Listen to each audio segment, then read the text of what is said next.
내가 이제 세 번째 너희에게 가리니 두 중인의 입으로 말마다 확정하리라.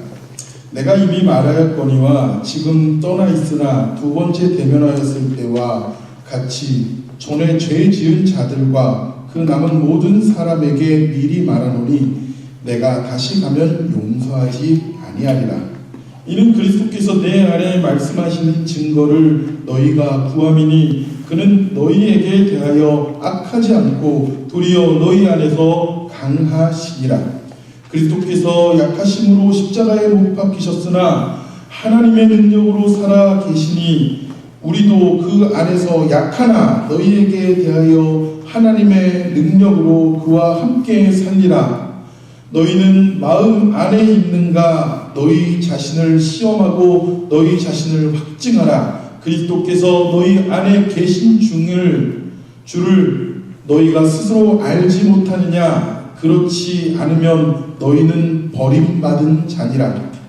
우리가 버림받은 자 되지 아니한 것을 너희가 알기를 내가 바라고 우리가 하나님께서 너희를 악을 조금도 행하지 않게 하시기를 구하노니 이는 우리가 옳은 자임을 나타내고자 함이 아니라 오직 우리는 버림받은 자 같을지라도 너희는 선을 행하게 하고자 함이라. 우리는 진리를 거슬러 아무것도 할 수 없고 오직 진리를 위할 뿐이니 우리가 약할 때에 너희가 강한 것을 기뻐하고 또 이것을 위하여 구하니 곧 너희가 온전하게 되는 것이라.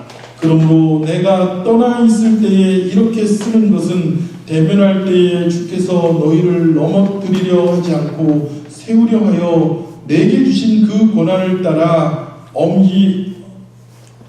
엄하지 않게 하려 함이라. 마지막으로 말하되 형제들아 기뻐하라. 온전하게 되며 위로를 받으며 마음을 같이하며 평안할지어다. 또 사랑과 평강의 하나님이 너희와 함께 계시리라. 거룩하게 입맞춤으로 서로 문안하라. 모든 성도가 너희에게 문안하느니라. 주 예수 그리스도의 은혜와 하나님의 사랑과 성령의 교통하심이 너희 우리와 함께 있을지어다. 아멘. 함께 기도하겠습니다. 하나님 아버지 감사합니다. 또 한 주를 저희를 지켜주시다가 이렇게 예배드리려는 마음으로 또 한 자리에 모이게 하시는 감사함을 드립니다. 그럼 이 자리에 저희 각자를 향한 말씀을 듣기를 소원합니다. 사람의 말을 듣지 않게 하시고 오직 우리 심령에 울려 퍼지는 성령님께서 하시고자 하신 말씀을 받아 돌아가게 하여 주시옵소서.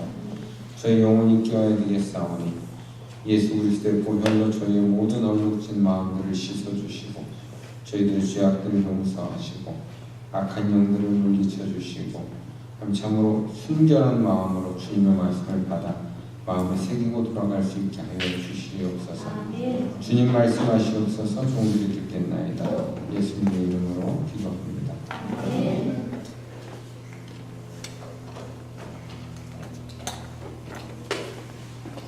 오늘 본문은 사도 바울이 고린도 교회를 세 번째 방문하겠다는 계획을 전달함으로써 서두를 시작하고 있습니다. 그렇다면 바울은 이전에 두 번을 고린도 교회를 방문을 하였다는 건데요. 제가 뉴 인터프리터스 바이블이라는 주석을 근거로 찾아본 결과 첫 번째 방문은 고린도전서 4장과 16장에서 확인되는 방문인데요. 이 방문의 목적과 바울의 의도는 고린도전서 4장 18절에서 20절에 보면 이렇게 나와 있습니다. 어떤 이들은 내가 너희에게 나아가지 아니할 것 같이 스스로 교만해졌으나 주께서 허락하시면 내가 너희에게 속히 나아가서 교만한 자들의 말이 아니라 오직 그의 능력을 알아보겠으니 하나님의 나라는 말에 있지 아니하고 오직 능력에 있습니다. 또 두 번째 바울의 고린도 교회 방문은 고린도후서 2장 1절에서 3절에 나타나 있는데요. 그걸 제가 한번 읽어보겠습니다. 내가 다시는 너희에게 근심 중에 나아가지 아니하기로 스스로 결심하였노니 내가 너희를 근심하게 한다면 내가 근심하게 한 자밖에 나를 기쁘게 할 자가 누구냐? 내가 이같이 쓴 것은 내가 갈 때에 마땅히 나를 기쁘게 할 자로부터 도리어 근심을 얻을까 염려하며 또 너희 모두에 대한 나의 기쁨이 너희 모두의 기쁨인 줄 확신함이로라. 그리고 이제 오늘 본문에서 들으신 대로 세 번째 고린도 교회 방문의 목적이 오늘 본문 1절에서 3절에 이렇게 나와 있습니다. 내가 이제 세 번째 너희에게 가리니 두세 증인의 입으로 말마다 확정하리라. 내가 이미 말하였거니와 지금 떠나 있으나 두 번째 대면하였을 때와 같이 전에 죄 지은 자들과 그 남은 모든 사람에게 미리 말하노니 내가 다시 가면 용서하지 아니하리라. 이는 그리스도께서 내 안에 말씀하시는 증거를 너희가 구함이니 그는 너희에게 대하여 약하지 않고 도리어 너희 안에서 강하시니라. 고린도 교회는 늘 사도 바울의 마음을 아프게 하고 또 바울의 책망을 들어야 할 때가 많았던 교회였습니다. 특히 오늘 본문 2절에서 바울은 내가 다시 가면 용서하지 아니하리라는 체벌의 단어를 사용하는 것은 바울의 어떤 극심한 분노나 그런 마음을 나타내는 것이 아니고요. 고린도 교회를 각별히 사랑하고 믿었던 신뢰를 나타내는 말입니다. 자동차를 파는 매니저였던 제 친구가 있었어요. 덩치는 저만한데 모두 다 근육질의 몸이었더니 당당한 체구를 가지고 눈이 부리부리했던 그 친구는 제네럴 매니저가 자기를 무시한다고 생각을 했을 때 거침없이 그 좋은 위치를 때려치우고 회사를 떠났습니다. 저는 그 친구에게 물어봤어요. 그래도 직장을 지키는 게 좋지 않겠냐? 그랬더니 그 친구가 저한테 그러는 거예요. 자기는 다음번 직장을 잡는데 조금도 두려움이 없다고, 금방 잡을 수 있다고. 그래서 제가 물어보았습니다. 아니 어떻게 우리 나이에 그럴 수가 있냐? 그랬더니 이 친구가 영어로 이렇게 말하는 거예요. Because I'm awesome. 나는 굉장하기 때문에 그렇다. 뭐 이런 말이죠. 한국말로 말하는. 아마 사도 바울이 고린도 교회를 무시하는 발언을 했거나 교인들에게 권위를 부렸다고 한다면 이러한 서신을 보내는 순간에 고린도 교회의 교인들이 그 교회를 출석하지 않거나 아니면 사도 바울을 교회에 접근하지 못하도록 절차를 밟았을 것입니다. 그러나 바울은 자신의 고린도 교회를 사랑하는 그 사랑과 진심이 받아들여질 것을 알고 이 서신을 보내고 있는 것입니다. 오늘날 많은 교인들이 교회를 걱정하고 문제점들을 비판하면서 새로운 대안들을 모색하며 기도하고 있지만 우리 한국교회에 정말로 이런 신뢰와 사랑을 증명할 수 있는 목회자들과 성도들이 얼마나 많이 남아있는지가 교회의 소망이 될 것입니다. 그렇게 우리는 더욱더 진실한 사람이 되어서 거룩함으로 무장되어야 할 것입니다. 사도 바울은 우리가 거룩함으로 무장되어서 거룩한 입맞춤으로 서로 문안하라고 가르치고 있습니다. 저는 아직도 이 거룩한 입맞춤이 무엇인지는 잘 모르겠습니다. 입맞춤이라는 게 서로 뽀뽀를 하라는 건데요. 이게 사랑하는 사람들끼리도 하기가 어려운 건데 도대체 거룩한 입맞춤은 어떻게 할 수 있는 것인지에 대해서 기술적인 질문을 던지지 않을 수가 없습니다. 일단 저는 못한다고 결론을 내렸습니다. 그 이유는 제가 거룩함을 유지하면서 입맞춤을 할 자신이 없기 때문이에요. 제가 군대를 갔다 와서 잠시 프랑스에서 유학을 하고 있는 그 누님한테 기숙사에 방문을 해서 유럽 여행을 한 달 정도 하고 온 적이 있어요. 그때 누님의 그 프랑스 친구가 놀러 왔는데 갓 20도 안 된 아주 이쁜 프랑스 여학생이 뽀글뽀글 금발에 파마를 풀어 헤치고 방문을 열고 들어와서는 저를 껴안고 뽀뽀를 하려고 하는 거예요. 그래서 제가 깜짝 놀라서 그 여학생을 밀어버렸어요. 누님이 당황을 하셔가지고 설명을 잘 해주어서 어떤 큰 불쾌감이나 오해는 없었는데 그게 프랑스식 인사라는 거예요. 제가 잘 기억 못한 부조라 그랬나 무슨 용어를 쓰더라고요. 그래서 안아주고 볼을 양옆으로 이렇게 드리는 거예요. 그래서 이게 그런 인사법이 있었는데 저는 한국 사람이니까 이건 도덕적으로 옳지 않다 이런 판단에 밀어버린 거예요. 아주 좋은 기회를 놓친 거죠. 근데 그러고 제가 미국 교회 목사를 하면서는 안타까운 마음으로 여성도들을 꼭 안아주곤 했었어요. 그 이유가 그게 그 사람들의 문화 속에서는 큰 문제가 되지도 않고 그게 진심이 전달될 수도 있었고요. 크게 오해를 하지 않을 수 있는 문화가 이미 형성이 돼 있었어요. 근데 제가 다시 한국 교회로 와가지고 담임 목사를 하다 보니까 가끔씩 그런 상황이 올 때가 있어요. 너무너무 마음이 안 좋아서 안아주고 싶고 그럴 때가 있을 때 그냥 신체 접촉을 안 하는 것이 한국교회에서는 지혜로운 방법이겠다는 판단을 하고 그렇게 목회를 해나가게 돼가고 있어요. 그 이유가 이미 많이 저를 앞서가신 선배 목사님들께서 거룩한 입맞춤을 시도하시다가 이 죄악의 유혹에 빠져버리는 걸 봤기 때문에 우리 세상의 교회에서는 교회 안 밖에 상관없이 이 거룩한 입맞춤을 육체적으로 실천하시려는 분들은 없으시기를 주님의 이름으로 축원합니다. 그러면 이제 입맞춤을 뺀 거룩함이 무엇인지에 대해서 한번 살펴보겠는데요. 오늘 본문 11절을 보시면 마지막으로 말하노니 형제들아 기뻐하라 온전하게 되며 위로를 받으며 마음을 같이 하며 평안할지어다. 또 사랑과 평강의 하나님이 너희와 함께 계시리라고 바울은 설명하고 있는데요. 우리가 거룩함을 얻는다라는 것은 우리의 마음이 위로를 받는다는 것입니다. 그런데 그 위로를 받는 이유는 하나님께서 우리와 함께 계시기 때문이라는 거죠. 저는 요즘에 너무나 많은 고통을 겪으면서 살아가고 있습니다. 극심한 질병과 또 상한 심령과 금전적인 손실과 고소를 당한 것과 부서진 인간관계들과 이런 걸로 인해서 이제는 속이 상하면은요 몸이 그대로 망가지는 한꺼번에 망가지는 그 신호와 반응을 보이면서 몸이 고통을 호소하는 단계를 경험을 하고 있습니다. 하루는 제가 이렇게 속상해하고 있었어요. 밤새 새벽까지 속상하고 있는데 어머니께서 카카오톡으로 비디오 파일을 하나 보내신 거예요. 그 비디오 파일에 너그인 심걱정 말하라는 찬송이 있었습니다. 그 찬양에 대한 배경 설명이 있었는데요. 그 내용이 이 동영상으로 한번 같이 보도록 하겠습니다.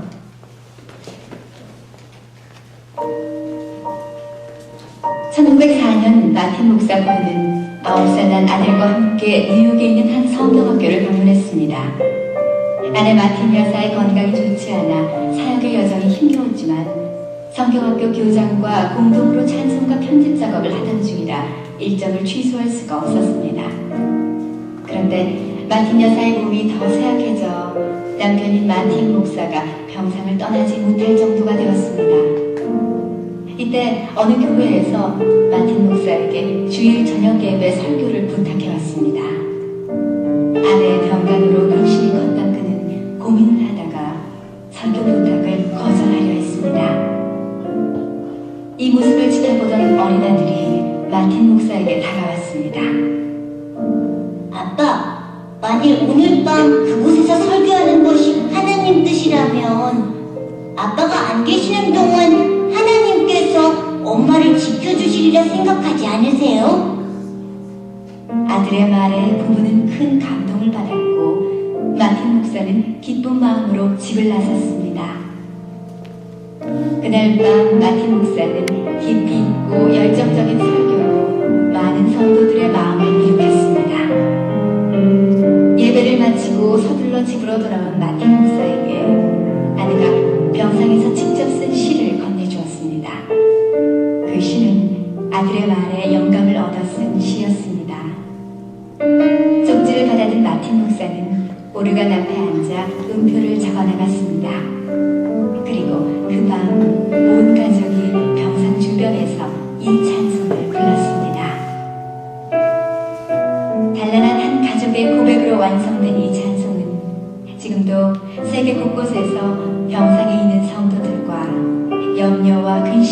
모든 성도들을 일으키며 간증의 찬송으로 불려지고 있습니다.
주님이 주시는 평안이라는 것은 이런 것입니다.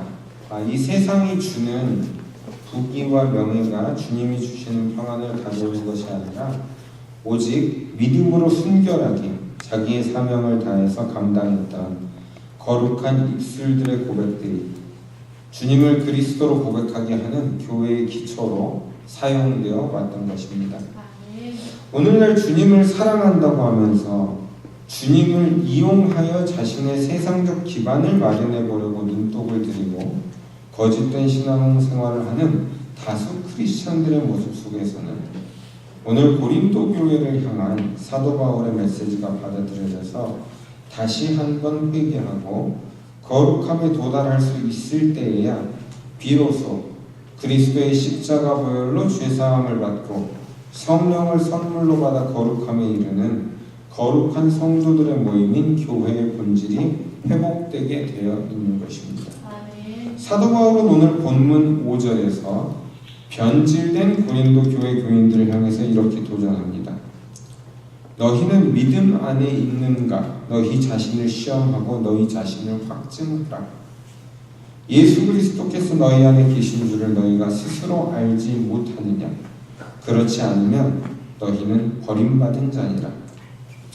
다시 말해서 성도들인 우리가 예수 그리스도 안에 있고 또 예수 그리스도께서 우리들 안에 있는 그것이 증명되지 않는다라면 그 사람은 믿음이 없는 사람이고 이 믿음이 없는 사람은 버림받은 자이다라고 바울은 거세게 도전을 하고 있습니다. 저는 오랫동안 이 도덕적인 죄악에 대해서 번뇌와 고민을 해왔습니다. 음란의 유혹과 남을 용서하지 못하는 옹졸한 마음과 또 우쭐대고 자랑하고 싶어하는 교만한 마음과 집요한 방법으로 이득을 취해보려는 교활한 생각들과 제 나름대로는 잘못을 저지르지 않기 위해서 최선을 다했지만 그러한 것으로 제 안에 있는 거룩하지 못한 모습들이 있었다는 것을 가릴 수는 없었습니다. 기도도 많이 했습니다. 하나님께서 제 모습을 거룩하게 바꿔주셔서 부끄럽지 않은 모습으로 주님을 증거할 수 있도록 변화시켜 주시기를 많이 구했습니다. 이제 나이가 꺾어진 50을 향해서 가고 또 어린 시절부터 주님의 종이 되겠다고 살아온 인생이 이제는 육신의 질병과 함께 언제 운명을 다하게 될지도 모를 수 있는 상황에 왔을 때에도 제 안의 죄성은 그렇게 다 해결되지 못했고 늘 죄책감과 전쟁하며 제 자신을 바로 세워보려고 노력해왔습니다. 그런데 이번 주에는 유기성 목사님의 설교를 들으면서 새로운 시각으로 도전하시는 것을 보았어요. 이게 목사님의 자기 경험인지 아니면 다른 목사님의 경험인지 제가 자세히 기억은 나지 않는데 저와 똑같이 고민을 하셨던 목사님이 계셨던 거예요. 그런데 그분이 선배 목사님과 함께 이런 고민에 대한 상담을 하는데 그 선배 목사님이 이런 대답을 주시더라는 거예요. 너는 정말로 중요한 것을 믿지 못하고 아주 작은 것들을 고민하고 있다. 정말로 내가 믿어야 할 것은 주님이 너를 이미 사랑으로 용서하셨다는 것을 믿는 것이다. 우리가 주님을 믿음으로 구원을 받을 수 있는 이유는 주님께서 우리를 대신해서 십자가에 달리신 공로 때문인 것입니다. 여기에는 어떤 다른 이유나 인간의 공로가 첨가될 수는 없는 것이에요. 그런데 우리가 구원받았기 때문에 우리가 이제부터 100% 완전한 거룩한 신앙인이 되어서 살아갈 수 있습니까? 성경은 수많은 사람들의 예를 통해서 인간은 전적으로 타락하고 죄를 또 지을 수밖에 없는 본성을 가지고 있음을 이미 우리에게 고발하고 가르치고 있는 것입니다. 요한 웨슬리는 이 부분을 지적하고 고쳐나가야 했습니다. 종교개혁 신앙을 받아들여 살아온 그 당시 크리스찬들의 신앙의 모습들 속에 예수님의 십자가 보혈로 인해서 구원을 받았다고 주장을 하면서 능청스럽게 죄로부터 이기지도 못하고 계속 죄악된 삶을 반복하면서 믿음으로 구원받았다는 신앙인들의 부류를 발견하게 되었던 것입니다. 또한 반대편에서는 행함으로 구원을 받을 수 있다는 행위주의자들의 신앙이 한 축을 이루어서 예수 그리스도의 보혈의 중요성을 경감시키는 것을 보고 있었습니다. 그래서 웨슬리는 예수 그리스도의 보혈의 사건의 절대성을 강조하면서도 또 한편으로는 구원받은 사람의 의무는 계속적인 성화 과정을 통해서 우리가 그리스도와 함께 십자가에 못 박히는 갈라디아서 2장 20절의 사도 바울의 고백처럼 예수 그리스도를 위해서 사는 삶으로 귀결될 수밖에 없다는 것을 강조하였던 것입니다. 그러나 성화의 중요성에도 불구하고 웨슬레는 절대로 행위로는 구원을 받을 수 없고 오직 예수 그리스도의 십자가 보혈에 내 자신이 구원을 받은 것만이 유일한 구원의 기름을 강조하였습니다. 그리고 그 십자가 보혈의 공로를 경험한 사람에게는 누가 보아도 도덕적으로 부끄러움이 없는 삶의 모습이 나올 수밖에 없음을 강조하는 것입니다. 만약 오늘 여기 앉아 계신 분들 중에 나는 지금은 이런 범죄를 저지르고 있지만 또 이런 죄악된 생활들을 계속하고 있지만 언젠가는 주님이 나를 이렇게 바꿔주실 거야 아니면 바른 길로 인도하실 거야 라는 식의 생각들을 하고 계시는 분들이 계시다면 이런 분들은 사실은 내가 주님과의 관계에서 이미 멀어져 있음을 고백하고 있는 것입니다. 그리고 그것을 바로잡을 결단도 또 잘못을 고백하고 회개할 수 있는 용기도 없는 이미 버려진 자의 모습으로 살아가고 있는 것이라고 사도 바울은 오늘 본문에서 고발하고 있는 것입니다. 왜 우리가 신앙이 있다고 하면서 이러한 안타까운 단계의 삶을 살아가고 있는 것일까에 대해서 사도 바울은 그것은 우리가 주님과 동행하지 않았기 때문이라고 가르치고 있습니다. 매일매일 예수님과 동행하는 사람은 그 양심이 예민하게 살아있게 되어 있습니다. 그래서 날마다 회개할 수밖에 없고 또 함부로 죄를 지을 수가 없습니다. 그 이유는 주님이 나와 함께 하고 계시기 때문에 내 마음대로 죄악된 결정을 내릴 수가 없기 때문입니다. 이러한 사람들은 주의를 지키지 못함에 대해서 갈등하고 괴로워합니다. 11조와 예물을 드리지 못할 때 괴로워하고 갈등하게 됩니다. 내 삶의 모습이 주님의 나라를 전파하는데 사용되고 있지 못함에 괴로워합니다. 무엇보다도 세상에서 도덕적인 잘못을 하게 됨에 대해서 괴로워할 수밖에 없습니다.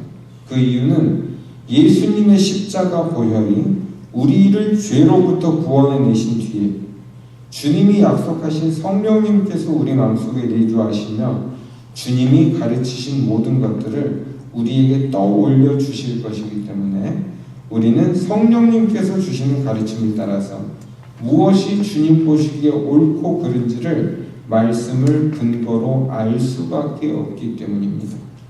그러므로 상식에 어긋나는 행동, 양심에 어긋나는 행동을 하는 우리의 잘못들은 사실은 단순히 못 배워서 나오는 실수가 아니라 그 안에 양심이 없고 그 양심이 없는 이유는 성령님께서 주시는 영적 분별의 능력이 없거나 아니면 사라져버렸기 때문이고, 그렇게 된 이유는 소급해서 올라가면 결국에는 예수 그리스도의 십자가 보혈로 인치심을 받은 구원이 없거나 그 구원을 받았음에도 불구하고 스스로 믿음을 등지고 떠나버린 경우가 될 것이라는 것입니다. 요한 웨슬레의 신학을 도덕적인 신학이라고 부르는 데는 이러한 이유가 있는 것입니다. 우리는 더 이상 우리의 믿음이 약간의 도덕적 결함을 허용할 수 있다고 방심하여서는 안 되는 것입니다. 그 약간의 방심을 통하여 한 세대, 두 세대가 지나고 나니 이제 한국 교회들의 모습은 그 잘못을 돌이킬 수 없을 정도로 부끄럽게 타락한 모습이 되어버렸습니다. 그러나 오늘 고린도 후서를 마무리하면서 사도 바울은 이러한 모습을 버려진 자들의 모습이라고 정의하고 있는 것입니다. 말씀을 마치겠습니다. 교회가 세워지고 성장한다는 것은 눈에 보이는 외형과 숫자를 말하는 것이 아닙니다. 하나님께서 신령과 진정으로 예배하는 거룩한 성도들의 모임이 만들어지는 것이 우리 주님께서 죽으시고 부활하셔서 새롭게 만들고자 하셨던 교회의 본질인 것입니다. 우리는 늘 어리석고 죄악을 반복하며 예수님은 늘 십자가의 보혈로 우리의 같은 죄를 용서하시는 자동 용서 기계로 예수님의 보혈을 믿으시는 것은 잘못된 믿음입니다. 우리는 우리의 죄악된 모습을 고백하고 돌아서는 결단을 해야 하는 것입니다. 그렇게 하더라도 우리는 완전한 거룩함에 도달하지 못할 것이나 그래도 괜찮다는 것입니다.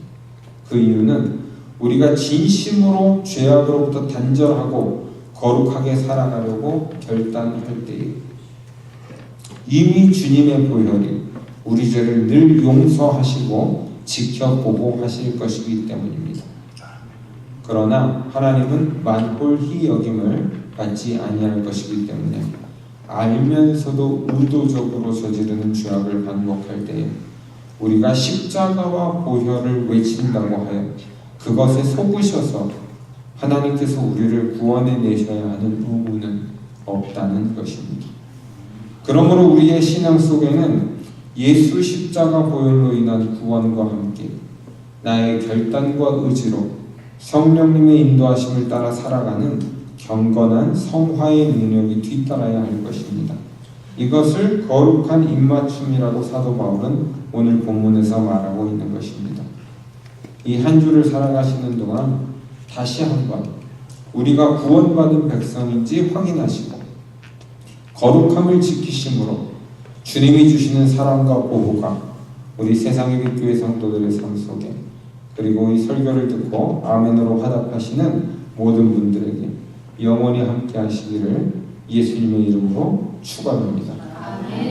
우리 잠시 기도하시겠습니다. 우리 목사님 전도사님 나와주셔서 함께 기도해 주시고요. 이 시간 기도하실 때에 우리가 주님 몰래 가리려고 하고 있는 죄가 우리 안에 있는지 그리고 그 해결되지 못한 죄가 있다면 오늘 믿음으로 주님의 십자가 앞에 고백하시며 내려놓는 시간을 가져보겠습니다. 이사야서 1장 18절에 이런 말씀이 있습니다. 야훼께서 말씀하시되 오라 우리가 서로 변론하자. 너희의 죄가 주홍 같을지라도 눈과 같이 휘어질 것이며 진홍같이 붉을지라도 양털같이 희게 되리라. 오늘 이 시간 주님 앞에 고백하심으로 말미암아 우리의 모든 죄악들이 용서받고 거룩함을 덧입게 되시기를 함께 기도하시겠습니다. 통성으로 기도하시겠습니다. 하나님 아버지 그렇습니다. 저희들이 사람의 눈을 속이듯이 거룩한 척하며 외식하며 경건한 모습으로 능력 없는 경건의 모습으로 눈속임을 하며 살아갈 때가 너무나 많이 있습니다. 숨겨놓은 죄악이 너무나 많이 있습니다. 마치 하나님께서 보시지 못하는 것처럼 가리고 살아가는 죄악들이 많이 있을지 모릅니다. 오늘 이 시간에 용기 있게 고백하고 결단하는 그 기도를 속에서 하나님의 말씀으로 믿음으로 주님의 십자가로 내리는 모든 죄악의 고백들이 용서받는 역사가 있게 하여 주시옵소서. 새롭게 태어나는 역사가 있게 하여 주시옵소서. 이전 것은 지나갔으므로 새 것이 되어나오는 놀라운 회복이 있게 도와주시옵소서. 우리 힘으로는 될 수가 없습니다. 우리 능력으로는 될 수가 없습니다. 그러나 주님의 십자가로 능력을 의지하고 구하오니 아버지 안에서 눈치 못함이 없음을 믿고 구하오니 다시 한번 새롭게 되시옵소서. 놀라운 역사가 있게 하여 주시옵소서. 아버지 도와주시옵소서. 주님의 능력으로 될 수가 없습니다. 우리 의지와 세상만으로 될 수가 없습니다. 참으로 이 시간에 고요히 힘을 믿고 결단하는 모든 입술들 가운데 주님 역사하여 주시옵소서.